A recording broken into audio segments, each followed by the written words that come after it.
ito ay rated SPG. Striktong patnubay at gabay ng magulang ang kailangan. Maaaring may masiselang tema, lengguwahe, karahasan, sexual, horror o droga na hindi angkop sa mga... Matapos ngang makausap ng masinsinan ni Jeff itong si Manuel, kinabukasan nga ay naging maayos na nga ang ugnayan nila at tinanggap na nga muli ni Jeff ang kanyang ama na si Manuel.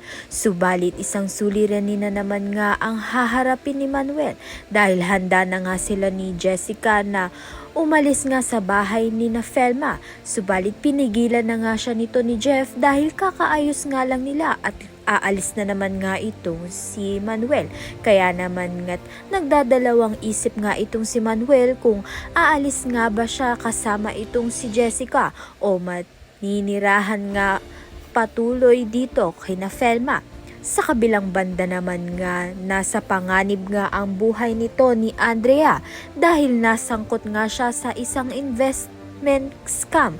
Dahil dito, pinaghahabol nga siya ng mga nag-invest sa kanya at dahil wala nga siyang perang maibibigay, buhay nga niya ang kapalit.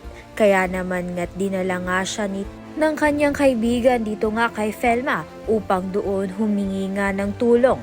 Kaya naman nga't yan at iba pa ang dapat nating pakaabangan. Maraming salamat sa iyong panonood.